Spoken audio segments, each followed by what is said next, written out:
There are several types of unconscious bias that we see in the workplace and in our everyday lives. This module explores many of those biases, and we start with one that has a great impact in society, and that's gender bias.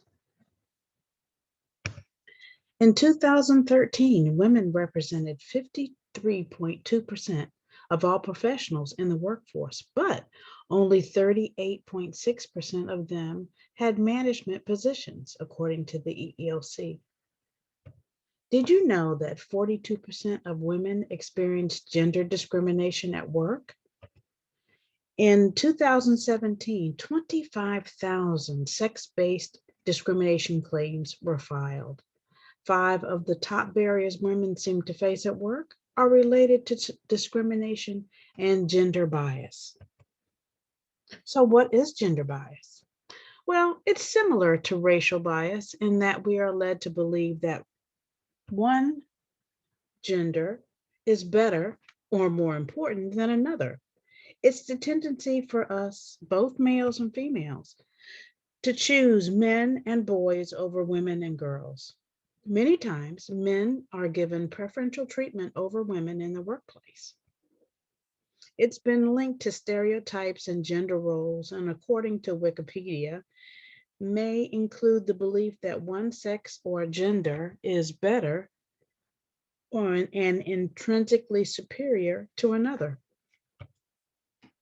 Side by side with gender bias, women face pay equity dilemma. The gender pay gap ranges from 3% to 51%, and on average sits at 17%. Women and men ask for pay raises at the same rate, but women receive pay raises 5% less often. Perhaps we see the beginning of this type of bias within the household. Years ago, we had generated roles assigned as breadwinner, husband, and homemaker wife, and that could have led to unequal distribution of power within the household. More recently, with the demands of having two people in the home working outside of the home, attitudes may have changed towards having more equity in the home. Gender bias is also embedded in education from pre-K through graduate school. Teachers provide important messages about gender through both the formal content of their instruction and materials used, as well as informal interactions with students. Researchers have consistently found that teachers give more time, effort, and attention to boys than girls. Gender bias exists in textbooks and instructional materials, and women are often underrepresented in course materials and or represented in a stereotypical roles. Over time, gender bias has caused so many different ramifications. Now, let's pause for a quiz.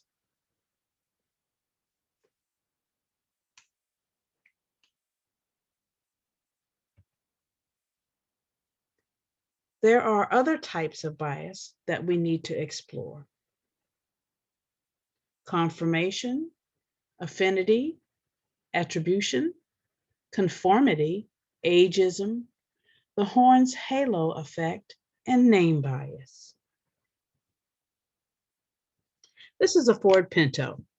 This car was suspected of having its gas tank explode if it was involved in an accident.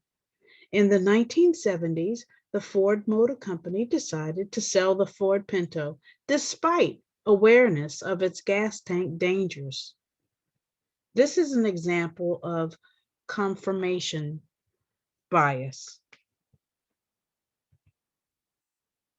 This bias occurs when you form an opinion or draw conclusions about a situation or a person based on your personal beliefs, your desires, or prejudices, and you look for ways to justify or substantiate that opinion. Where do we see it? In hiring, Conformity bias, conformity bias can cause individuals to sway their opinions of a candidate to what the group thinks about the person. This bias forces us to want to fit in. It can lead to groupthink, where discussions start to have similar points of view. And with groupthink, we're trying so hard not to ruffle feathers that decisions aren't properly critiqued. It's possible that senior staff can have undue influence over hiring, promotion, and other business processes. How do we overcome it?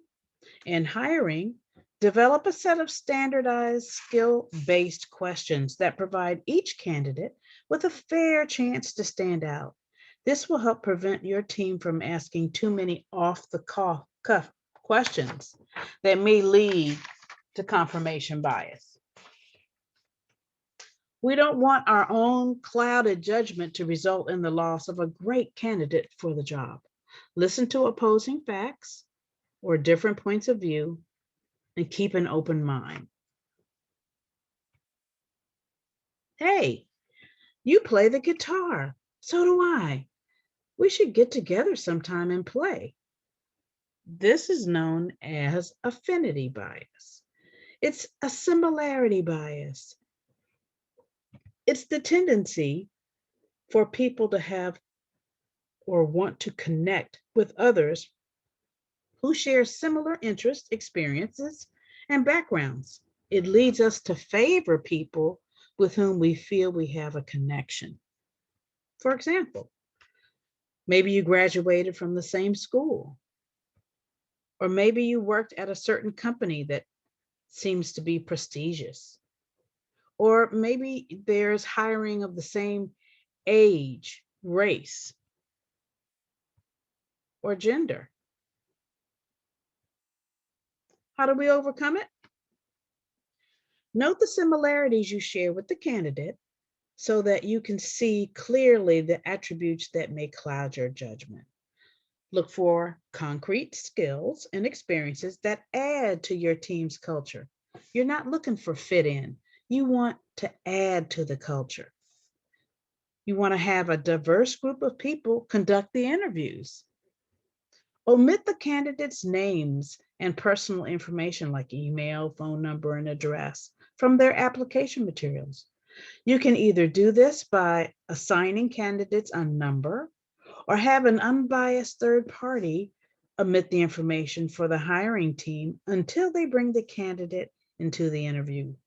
This will ensure that hiring teams are selecting candidates based on their skills and experiences without the influence of irrelevant personal information.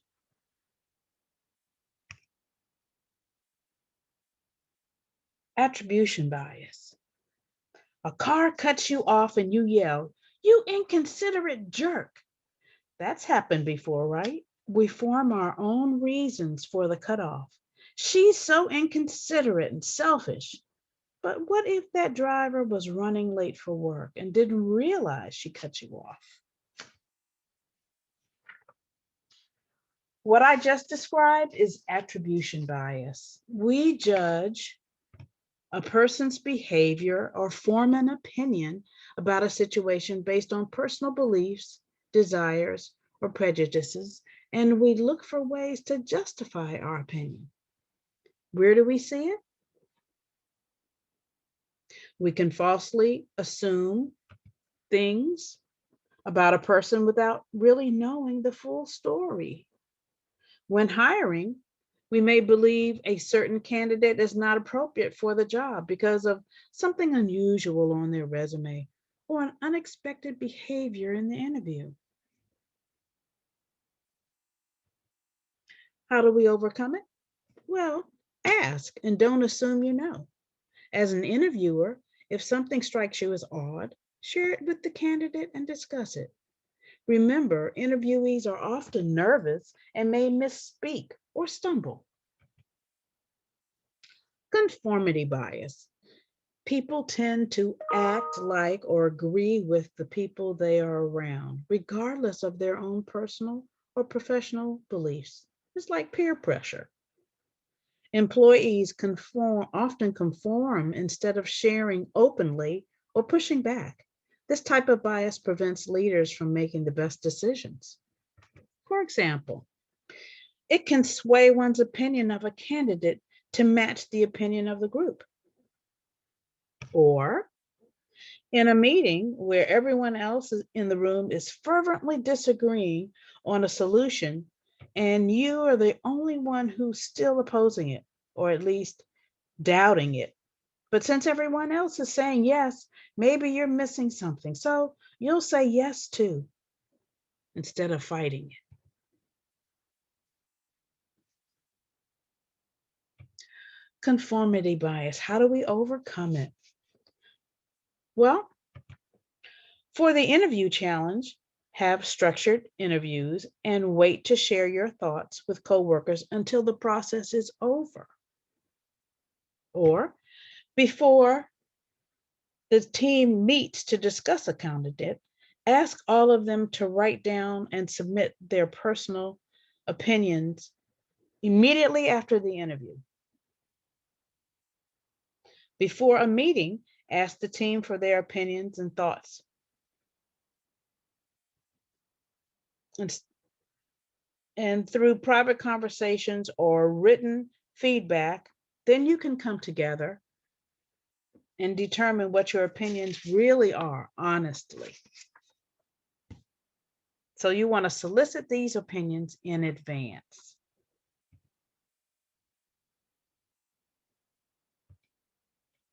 Ageism.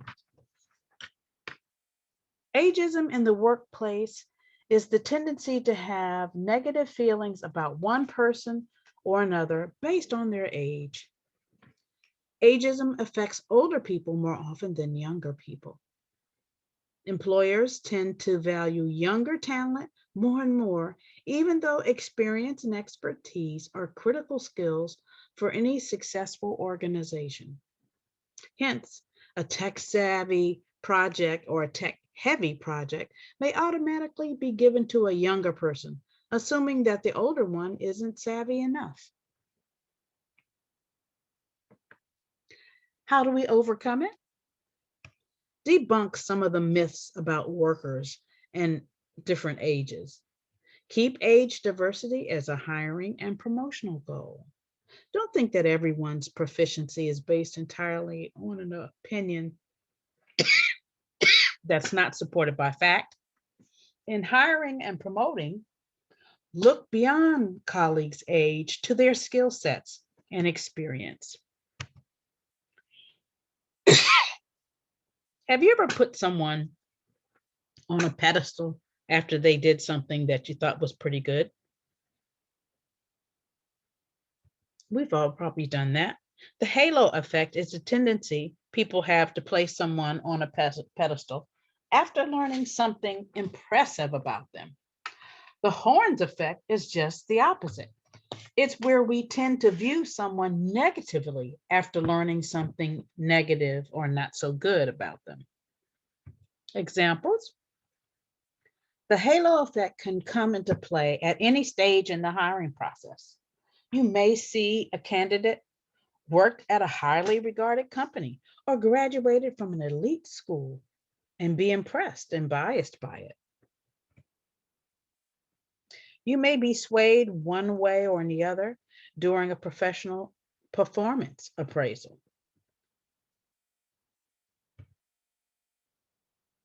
Well, how do we overcome it? The facts, ma'am, nothing but the facts. Ask yourself to substantiate your perception with facts or examples. Keep a running record for staff performance, the good, bad, and the ugly, and use the record to make fair and accurate performance decisions.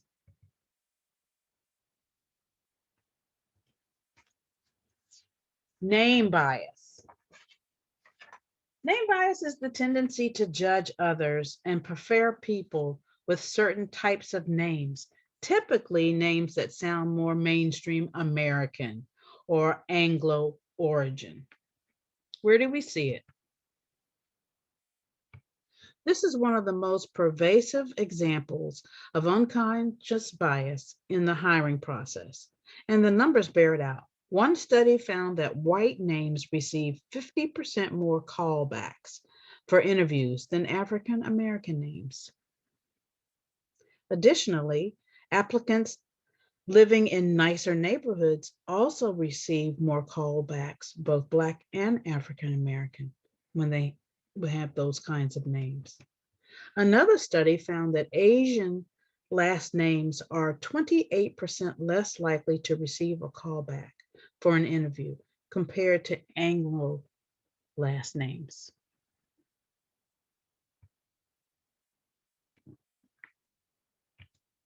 How do we overcome it? Omit candidates' names and personal information from the application materials and select people based on their skills and experience, not their perceived backgrounds.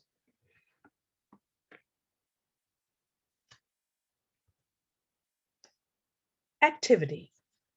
Please follow the following directions for the activity.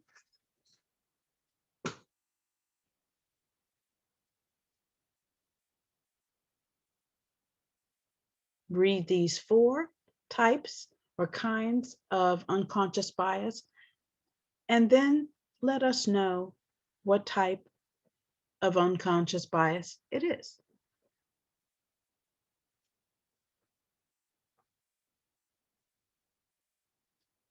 All right, very good.